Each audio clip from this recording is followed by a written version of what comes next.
Good morning, guys. Welcome back to the channel. Today is another Subaru day. So yesterday we got started, or pretty much completed with Bobby's new fuel system. Car is 99% done. We just have a few little leaks we got to tackle real quick. So I'm just gonna pick this up when I fix all the leaks. It's just the injectors that were leaking, I believe. I think all the lines and stuff that we built were fine. Yeah, fix the injector leaks, quick reflash to a new base map for the new fuel system. This car should be done. Got all the leaks fixed on the car. I did want to show you guys real quick underneath the car. So we were able to use all of the factory skid plates. I did have to trim it a little bit right here for the fuel filter, but it's so nice and clean under here. Can't really tell. Looks factory other than a nice little filter. Just got the new base map loaded up onto the access port. Now I have to plug in the access port to the car, do a quick reflash, and we should be able to fire it up.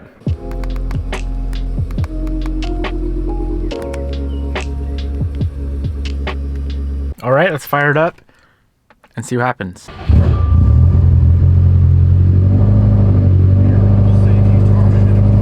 She fired right up.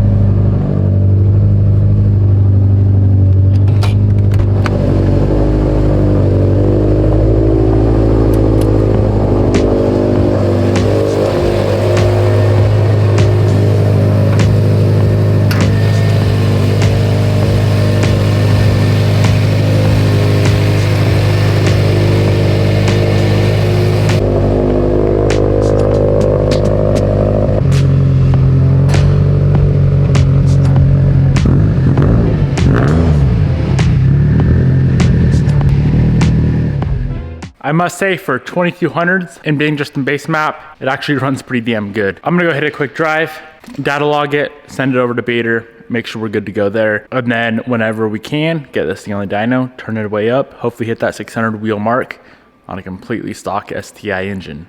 We'll see what we can do.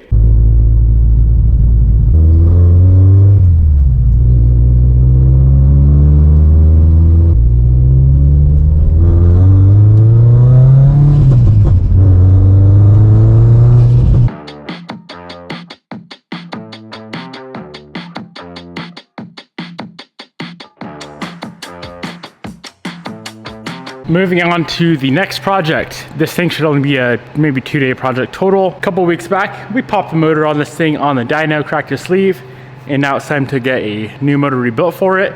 Completely brand new motor from top to bottom, get it in the car, get a couple miles on her, and then hit the dyno again and see what she can do without a cracked spark plug and a cracked sleeve.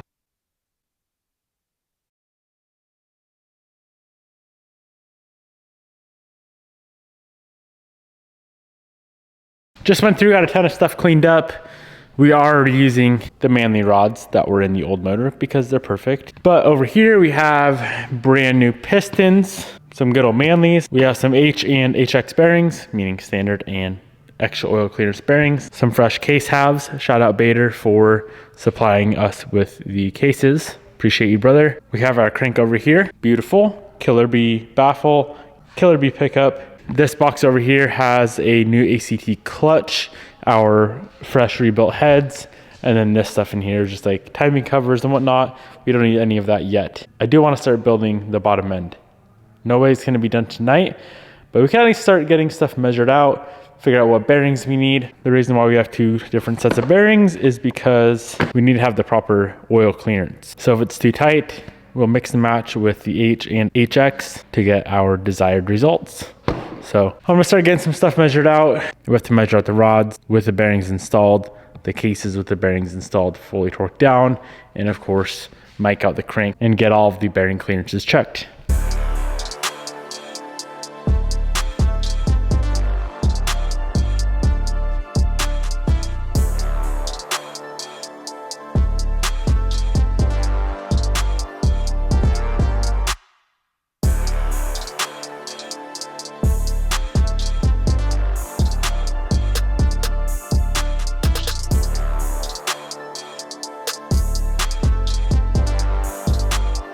So I just ran through and measured all of the bores, got it all written down.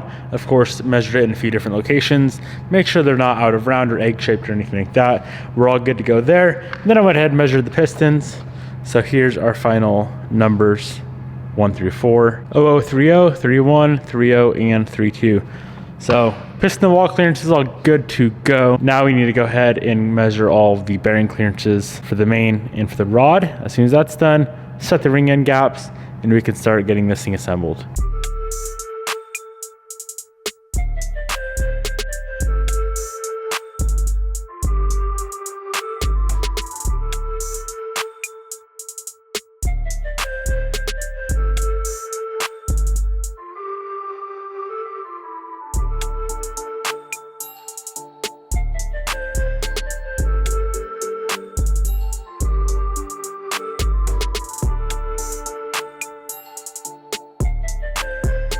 All right, so let me briefly explain real quick exactly what we got going on. So I got the crank all measured out. We have a rod assembled with bearings. So you can either write it down and do some math, subtract some stuff real quick, or we can just zero out our mic. So right now, rod number 1 is gonna give us a 0014 oil clearance. We want it around 018 to 020. So what we're gonna have to do on this rod number 1 is we're gonna grab our extra clearance bearings. It gives us an extra 001. So if we put both extra clearance bearings in this rod, that'll go from technically it should go from a 0014 to a 0024. That's a little bit too big. What we can do, we can put one of the 001 over bearings in. I'm gonna put it on the cap side, and that should give us right in the middle. So that'd be a 0019. So let's go ahead and swap out the bearing on the cap, remeasure it, and see what that gives us.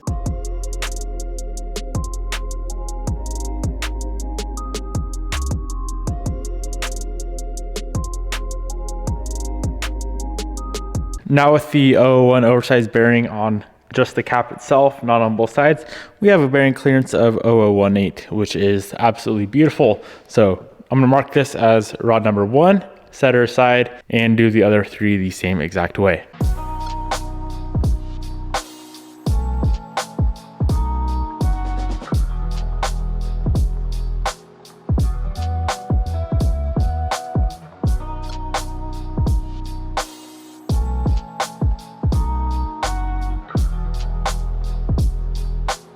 Our final rod bearing clearance numbers were 0018, 17, 18, 175. We're now gonna go ahead and do the same exact thing on the main and see what we get there. So as of right now, we have all standard size bearings, no extra oil clearance bearings in the cases. Everything is torqued down to the proper torque spec. Let's go ahead and measure it out. If we need to make some changes, we can go ahead and do that after we know exactly what we need to change, because this process is quite a bit longer than just the rods.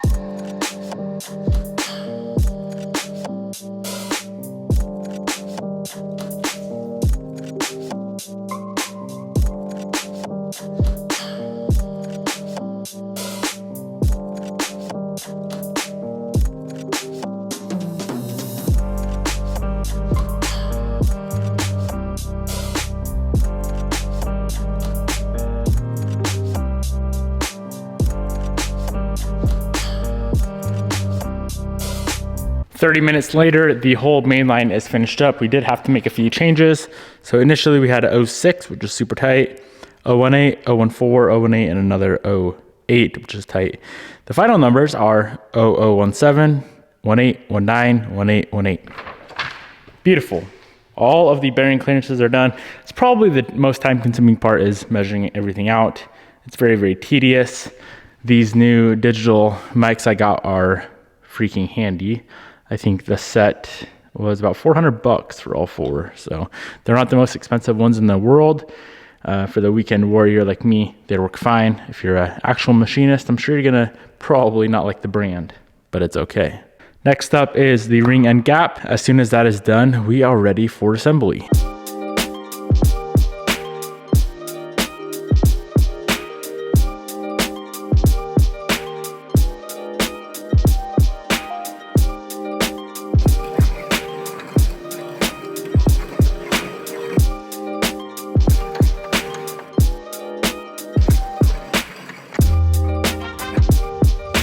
Ring end gaps are all finished up. Did a 019 on the top ring, 021 on the second ring.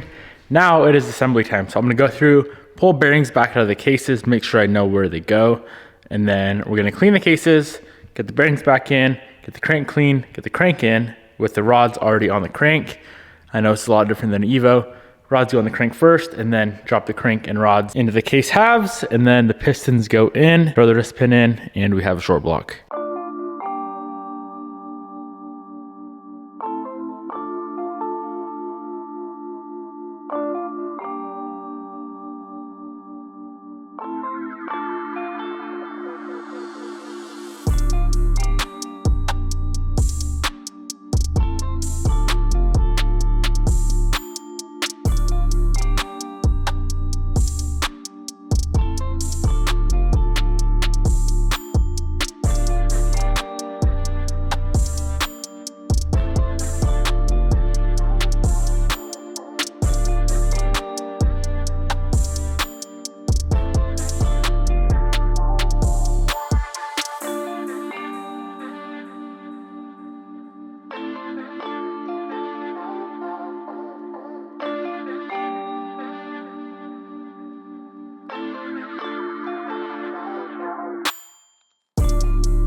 So I'm just about to put this block together. I realized I forgot to order one seal. So this seal right here is the same as the oil pump seal, and the dealer closes in about 22 minutes. So I need to run down there real quick, grab that seal.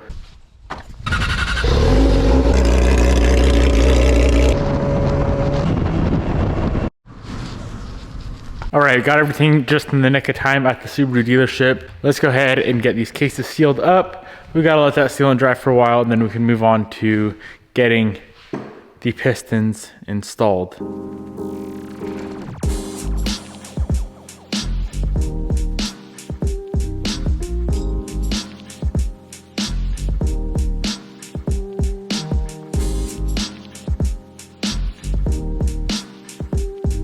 We have to give it about an hour, and then we can torque down the case halves. In the meantime, let's go ahead and get all 4 pistons installed. So this is always fun on a Subaru because compress the rings, get the piston down in there, then the wrist pin goes in to do that hole, and then you get the circlip on. So it's a little bit of work, but it's not so bad once you do one. You kind of understand how it works.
So this is one of those things I wasn't even gonna discuss. I wasn't gonna show you guys. I wasn't gonna say anything about. I I almost just did something dumb just because I'm in a hurry, but we've already had 2 motors in this STI. Last thing I want to do is blow it up again because of this issue right here. And I put the motor, let me just show you. I put the motor together with this ring. Okay, this is an oil scraper ring. As you can see, it's a little tweaked. It was the very last cylinder. I was super excited. It's only like 7 p.m. right now. We were gonna get the motor done, motor in the car tonight. Of course, not fired up, but we were gonna get the whole motor done and just ready to go for tomorrow. I was in a hurry putting the last piston in, and going in, I noticed it was a little bit weird. So I pulled it back out, and that oil scraper ring was tweaked. It was a little bit bent. And I'm like, I could probably just bend it back. So I bent it back as best as possible. You guys saw it still tweaked. I put the piston in, got the wrist pin in, and then I sat there for like 2 hours contemplating whether or not I should just leave it or try and find a new ring. Took the piston back out, and I'm hoping Bader has a ring in stock. I don't have anything laying around the shop. I have a set of 99.75 mil pistons here. This is a 995 bore, so that probably won't work. So I'm hoping Bader has a 99.5 mil ring that we can use. But unfortunately, that is gonna set us back for the night. Like I said earlier, I wasn't even gonna show you guys this because it feels so dumb, but it's just one of those things that it's an issue that I made. It's a mistake. We can still make a little bit more progress.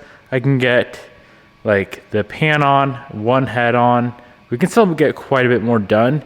We just can't get the entire motor done and in the car. So probably another 35, 40 minutes worth of work that we can finish up here. And then hopefully Bader gets back to me soon, whether or not he has a spare ring laying around. He has literally everything in the world, I feel like. So he'll probably have a ring. I'm gonna go ahead and get this thing up on the engine stand right now, but just a little lesson, or I guess not a lesson, but a tip for you guys. If you're in a hurry and you run into just issues like this, try to just make it right instead of potentially having to rebuild the whole entire engine again.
All right, guys, we got as far as we could tonight on the engine. Nothing else we can do until we get a new ring. Hoping Bader has one. If he doesn't, we're probably gonna have to wait about 5 days minimum. But here's where we're at. I guess we could have got the valve cover on, but we'll take care of that when we build the passenger side of the engine. Sucks we have a setback. It is what it is. Life goes on. Hope you guys enjoyed today's video. Peace out, my friends. I'll see you guys hopefully tomorrow. And hopefully tomorrow we're getting this thing up and running.